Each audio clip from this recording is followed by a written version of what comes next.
Inside a Dog's Mind. Penny for Your Thoughts. Written and narrated by Michelle Holland. Chapter 1. You have to be the most beautiful girl I've ever seen in the whole of my life, says a soft and gentle voice. I suddenly look up as I lie shivering on the cold floor of my concrete kennel, and through the old metal prison bars I see a lady with blonde hair and brown almond-shaped eyes smiling down at me. I immediately jump up and spring into action. Not many humans have spoken to me in such a gentle manner in the entirety of my life, so I am always grateful for the slightest sign of any kindness shown to me. You just want to play with your ball, don't you? Laughs the lady. For the first time in a long time, I suddenly start to feel happy.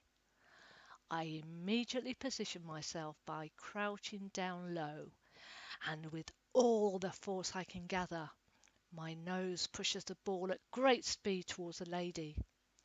I smile to myself as the lady laughs, and I am delighted to see she's now sitting on the concrete step next to my cell.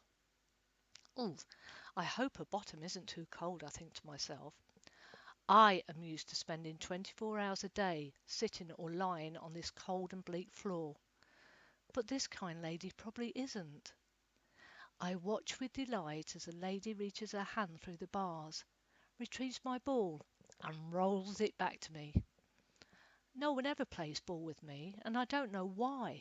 Surely humans know us border collies constantly want to play. Back to the job in hand. I focus on my grubby old tennis ball and once again get myself into position.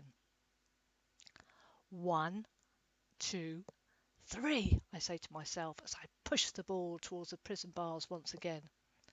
How clever are you, grins the lady as we continue to play. I am in my element and never want this moment to end. From out of the corner of my left eye, I see one of my so-called carers about to walk past. I can't help myself and immediately go into protective mode. I don't want her hurting my new kind human like she does to me. I growl fiercely and show my teeth as I lunge directly at the prison bars. Nutter! I hear the horrible and miserable carer grunt. Hey, Penny Pops, what on earth is the matter, my kind human is asking me. It is times like now I wish I could speak the human language. I look up into her eyes, she smiles back, and as our eyes meet, for the first time in a long time, I feel a soft and gentle hand stroking my chest. There you go, that's better, isn't it, my baby, she continues. What on earth was all that about? I lean my body as close to the bars as I possibly can. This kind and wonderful human touch is somehow pumping endless love directly into my heart. I have never felt so warm and fuzzy. To be honest, I'm feeling slightly confused, as I never imagined I could feel something so wonderful. My life has always been hard, lonely, and a fight for survival. There, Penny Pops, that's better, isn't it? You like this, don't you? She's asking me in a whisper-like voice. I continue to push my body harder against the bars, trying to get as close to her as I possibly can. Out of the corner of my eye, I suddenly see my horrible carer walking towards us.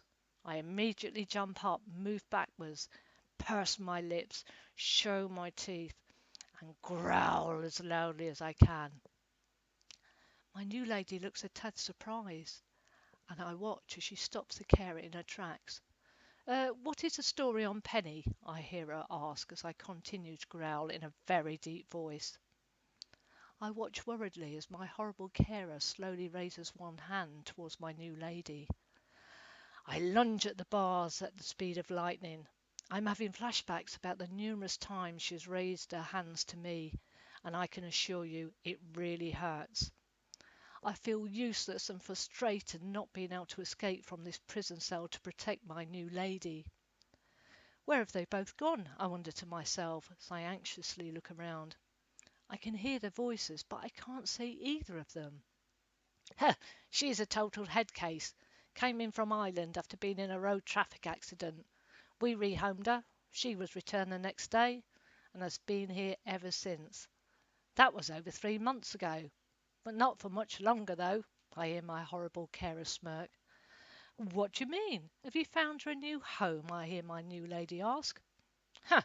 New home? Ha ha! Very funny. Who on earth would want to take on a nutcase like her? On Monday morning at 9 a.m., she is booked in to be PTS. Good riddance to bad rubbish, I say, laughs my horrible carer. I haven't a clue what PTS means. Maybe proper training something, I ask myself. You've got to be kidding, right? I'm not having any of this. Who is in charge here today? My new lady demands, sounding very angry. Jess is. Why? What's it got to do with you? Grunts my horrible carer. This is totally unacceptable. That's why, replies my new lady. All that follows is silence. I feel all alone once again. I listen to the muffled barking and howling from my neighbouring dogs, who are also stuck in this demoralising prison. I slowly take a drink from my water bowl and lie down, feeling confused. Where has my new lady gone? Is she ever going to come back? What is going to happen to me on Monday? My head is whirling with so many questions. I'm feeling very scared, insecure, and emotional. I try as hard as I can, but cannot stop the single tear which has been threatening from rolling down my face.